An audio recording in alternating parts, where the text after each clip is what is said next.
Tes. Assalamualaikum warahmatullahi wabarakatuh. Sebelumnya maaf aku telat banget rekapannya dan juga ngumpulnya. Aku juga gak ada kabar sama sekali beberapa hari ini.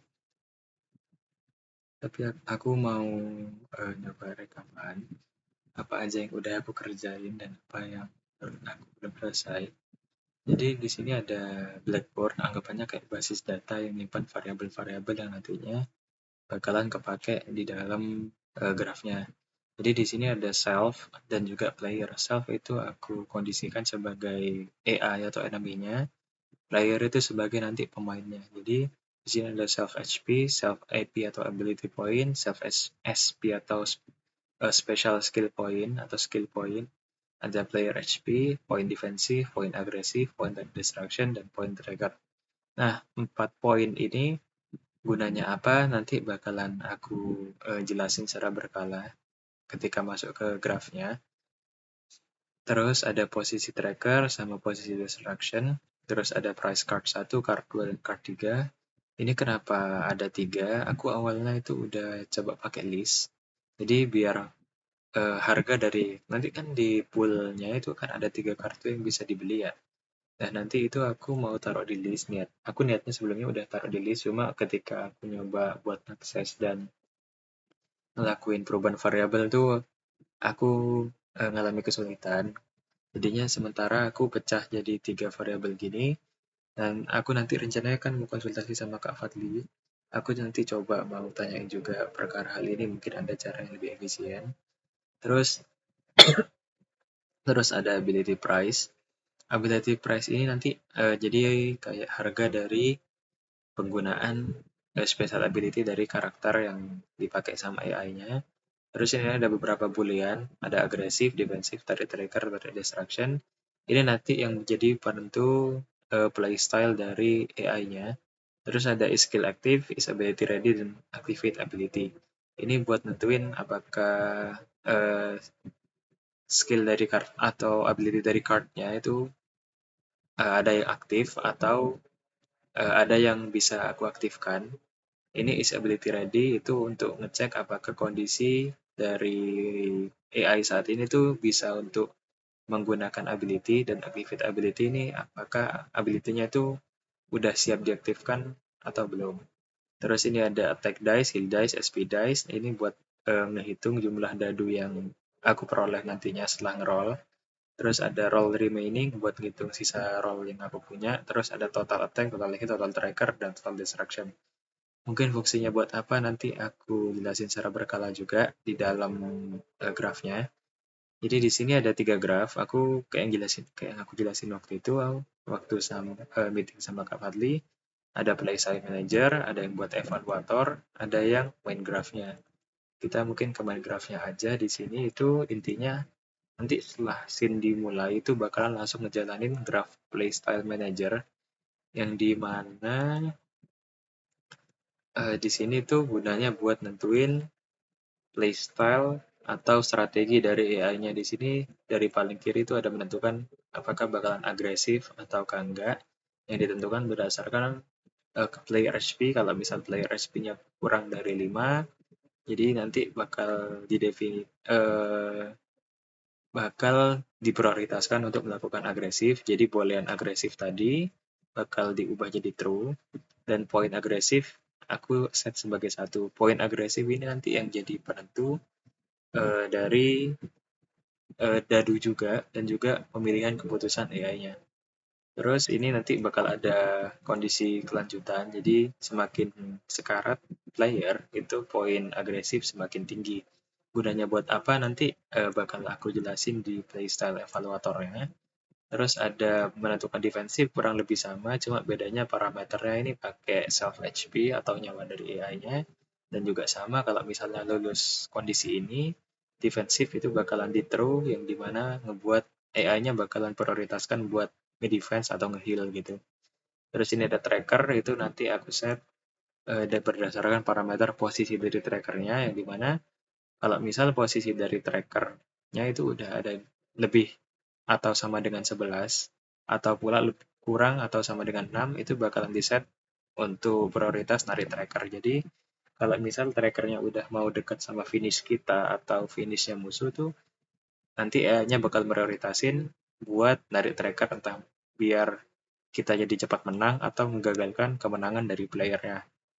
Jadi nanti semakin dekat posisi tracker dengan garis finish, entah finishku atau finishnya player, itu poin trackernya bakalan terus bertambah. Jadi semakin tinggi prioritasnya gitu. Untuk destruction kurang lebih sama, juga cuma beda di bagian parameternya aja.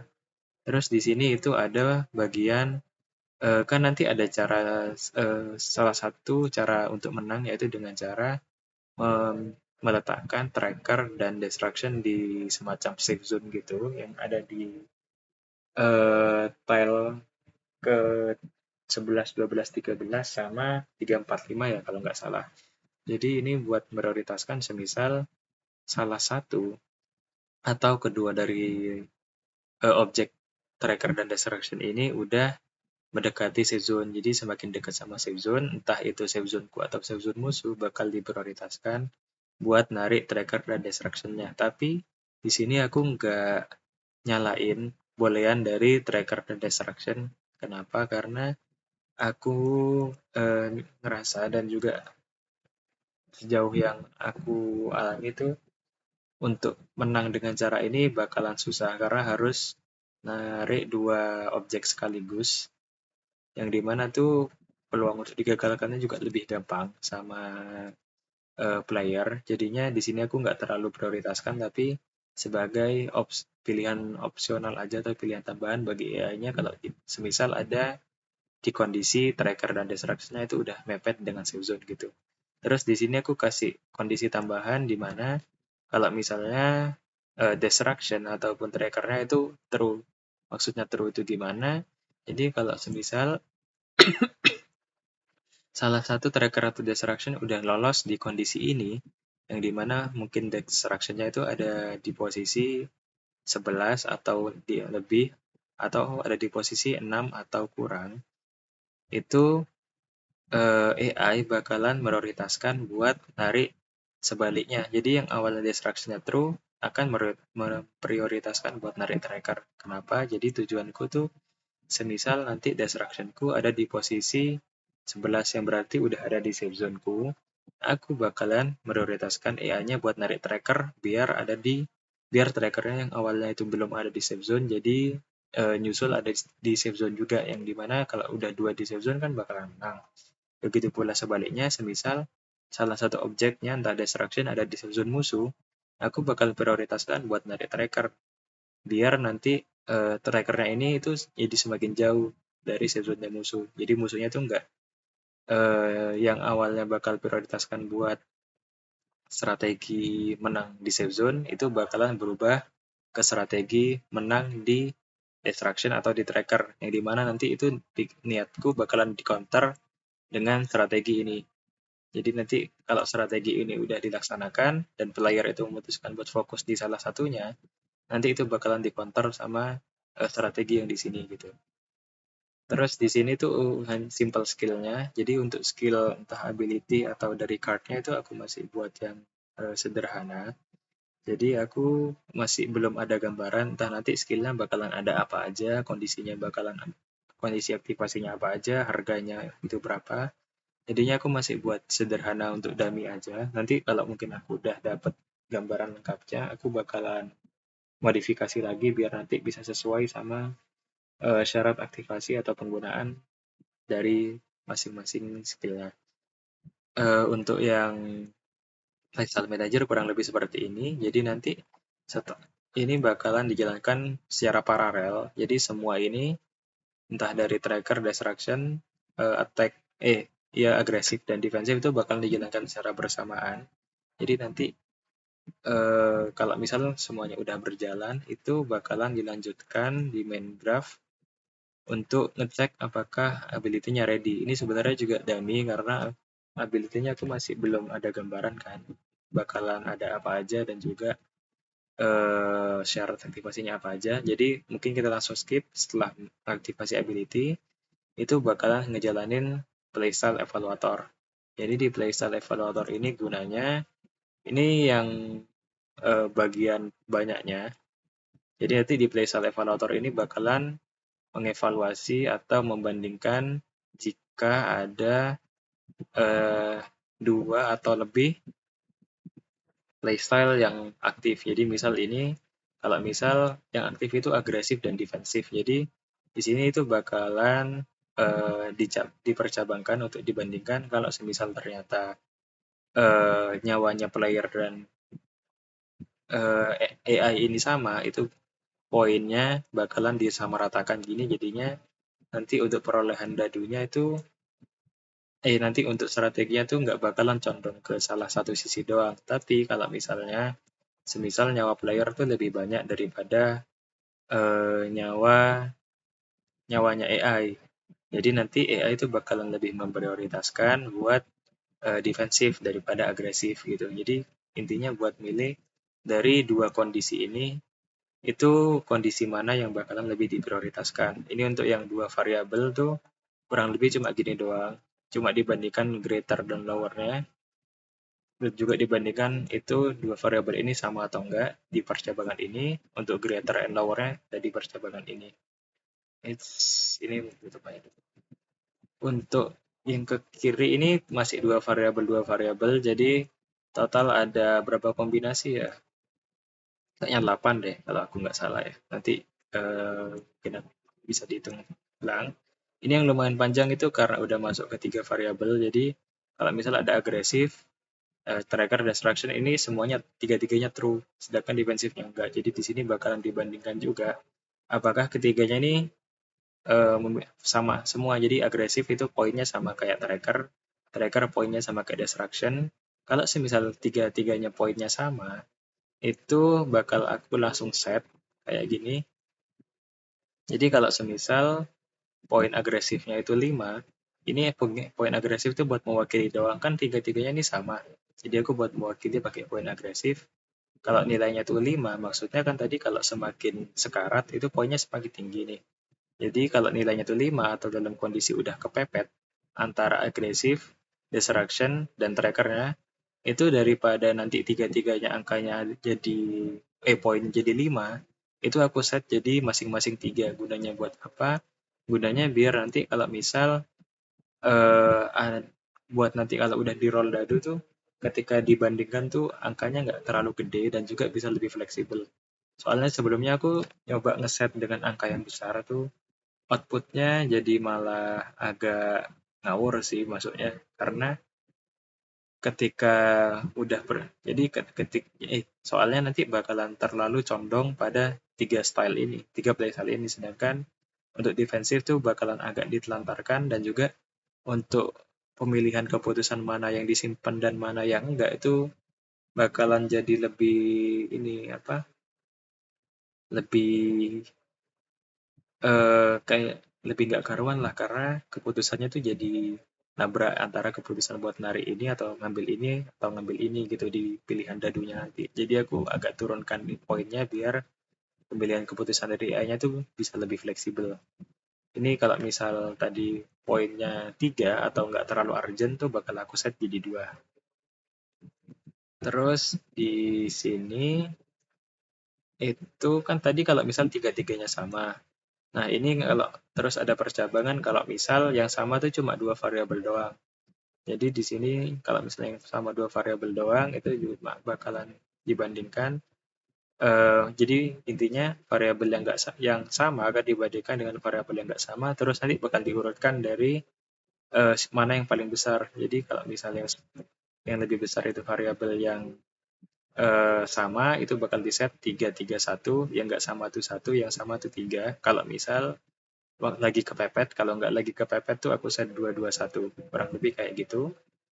Ini kurang sama, jadi kalau misalnya yang sama itu misal tracker dan juga destruction bakal masuk ke kiri. Tapi kalau misal tracker dan destruction itu nggak sama, bakalan dicek ke sini. Apakah mungkin yang sama tuh agresif dan trackernya. Kalau misalnya sama, prosesnya itu kayak yang tadi. Kalau misalnya nggak sama, itu bakal lanjut dicek apakah mungkin yang sama tuh agresif dan destruction-nya. Nah, kalau misal ternyata tidak ada yang sama, itu bakal langsung masuk ke sini.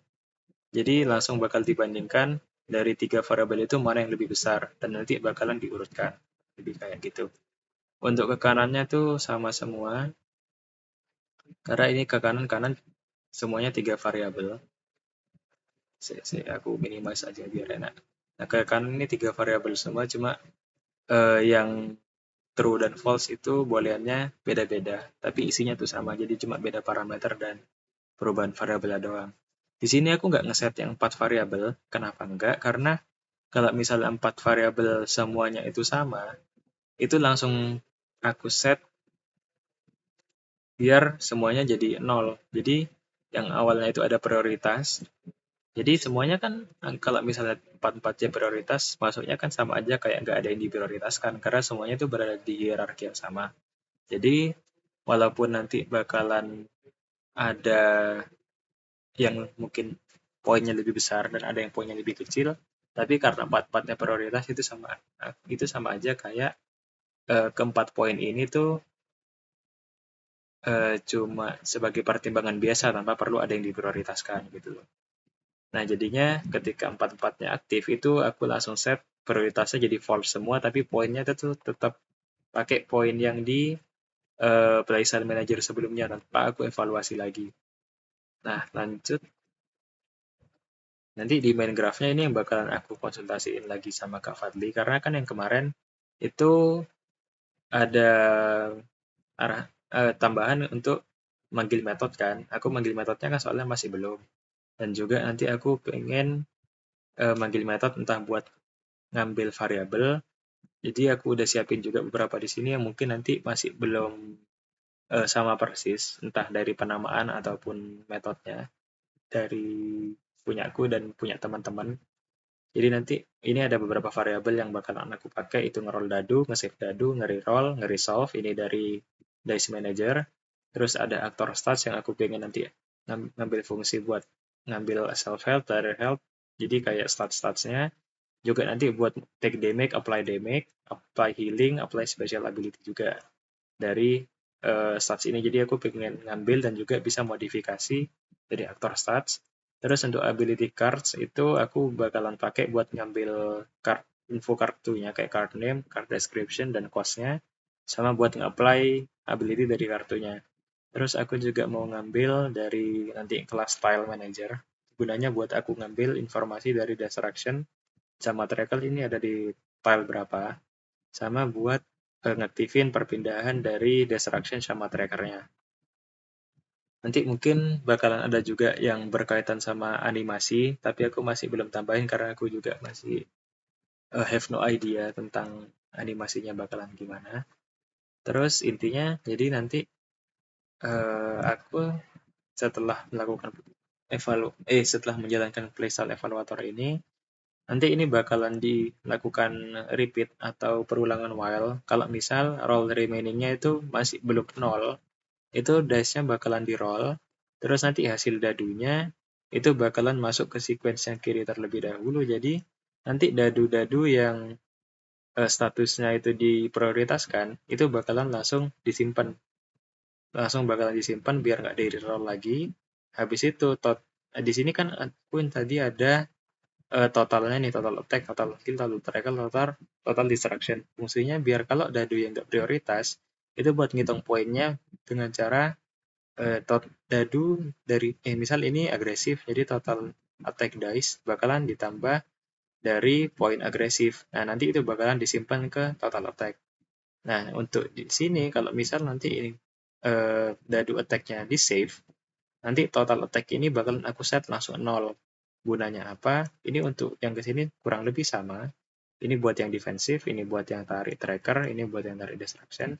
Gunanya, jadi kalau misal sudah di roll dadu, nanti selain buat ngecek mana yang prioritas, ini buat yang nggak prioritas bakal aku sort atau aku urutkan. Jadi dadu-dadu yang udah prioritas kan otomatis udah kesimpan nih, jadi nggak perlu aku urutkan lagi mana yang perlu disimpan dan mana yang enggak. Jadi bakal aku set 0 biar nanti nggak diprioritaskan buat disimpan dadunya, karena dadunya udah disimpan. Karena secara nggak langsung dadunya kan udah disimpan nih.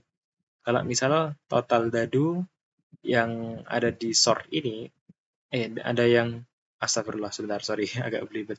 Jadi total dadu yang dimiliki dari masing-masing phase, nantinya ketika dadunya tuh lebih dari 2, itu bakalan disimpan. Dan dadu yang totalnya kurang dari 2, itu bakalan di reroll gitu. Nah, nanti nggak semua dadu 2 ini yang bakalan disimpan. Jadi nanti eh, dari sorting ini, 2 prioritas teratas itu yang bakalan disimpan. Jadi misal aku dapat dadu attack yang poinnya itu 4. Terus dadu heal poinnya 2, dadu tracker poinnya 3. Nah, walaupun semuanya itu lebih dari sama dengan 2, tapi yang bakal aku simpan tuh cuma attack sama trackernya aja. Karena yang diprioritaskan tuh cuma top 2 dari sortingnya gitu lah. Nah, jadi nanti setelah dadunya disimpan, itu totalnya bakal di-set jadi 0 gitu. Kayak yang tadi pada bagian yang ini, yang prioritas. Jadi pokok setiap dadunya udah di-save itu bakal aku set jadi 0 lagi gitu. Jadi nanti untuk setelahnya nge-save dadu, terus itu bakalan dicek kalau misalnya reroll-nya itu masih nah kalau misalnya reroll-nya itu sama dengan 0, jadi udah nggak bisa nge-reroll lagi, itu bakalan langsung di-resolve. Tapi kalau reroll-nya tuh masih belum sama dengan 0, sisa reroll yang sekarang bakalan dikurangi 1. Nah, ini kan udah sampai ujung. Karena udah sampai ujung, bakalan dicek, di-repeat lagi di sini. Jadi bakalan terus diulang sampai roll remaining-nya ini udah 0, yang dimana konteksnya di sini juga udah di-resolve dadunya.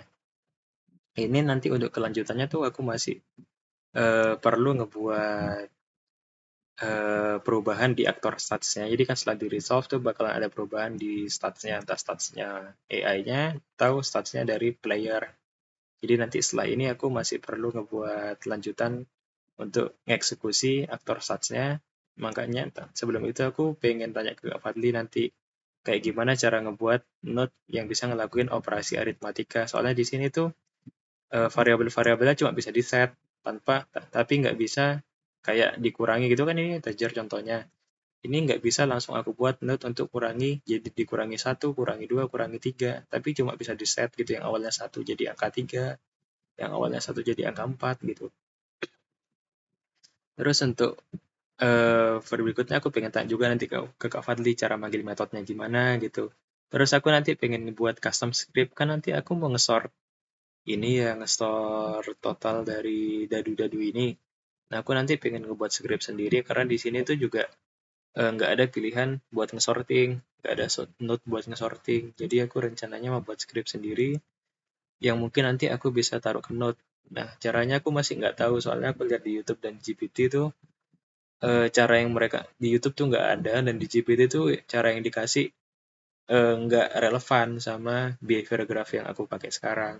Jadi mungkin nanti aku coba tanya ke Kak Fadli gimana caranya, dan juga mungkin kalau udah tahu bakalan aku langsung terapin proses-proses yang perlu aku lanjutin. Juga nanti ada hal yang perlu aku lakukan itu buat mungkin nambahin di sini, kan tadi aku bilang dadu yang diprioritaskan tuh ada di urutan keberapa, apakah urutan pertama dan kedua aja gitu, belum aku tambahkan di sini juga. Sebenarnya aku cuma naruh sebagai di backlog aja, biar nanti ketika aku udah masuk ke scriptnya tuh tinggal nerapin apa yang ada di backlog ini. Dan juga aku masih perlu masukin beberapa fungsi-fungsi pemanggilan yang ada di sini kan. Jadi tadi kan yang aku tunjukin di grafnya itu masih percabangan sekuensial aja, belum yang sampai masuk ke bagian pemanggilan fungsi. Tadi sebelumnya aku nyoba buat fungsinya, tapi yang ada malah merah semua karena ternyata tuh kalau ngebuat node baru tuh harus ada entah primary key-nya juga lah, dan aku coba buat sendiri itu malah error, dan ketika diterapkan ke sini tuh malah nggak muncul. Jadi ya mungkin aku mau coba konsultasi sama Kak Fadli aja dulu tentang bagaimana cara ngebuat node-node itunya. Kurang lebih yang aku kerjakan masih sampai sini.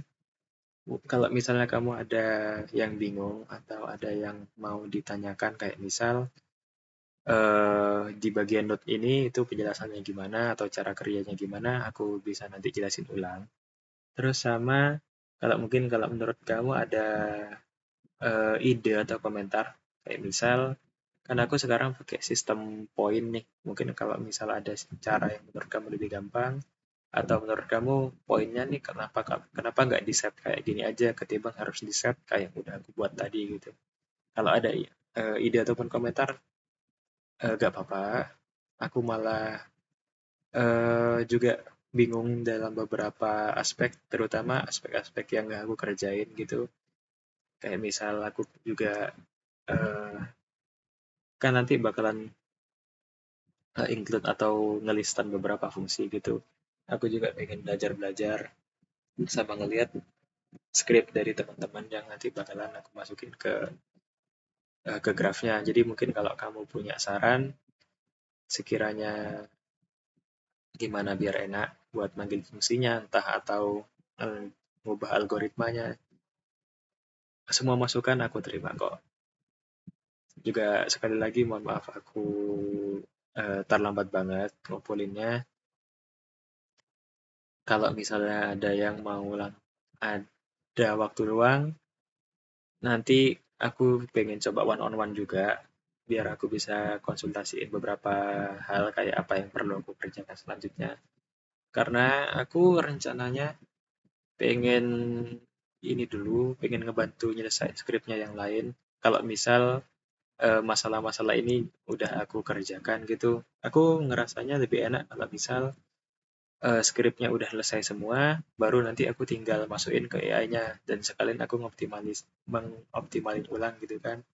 Jadi nanti aku bakalan mungkin tugasnya teman-teman yang belum, aku bakalan coba cicil juga buat ngerjakan biar cepat selesai juga, biar aku juga lebih cepat buat ngerjain AI-nya. Makasih udah nyimak dan dengerin, kurang lebihnya mohon maaf. Assalamualaikum warahmatullahi wabarakatuh.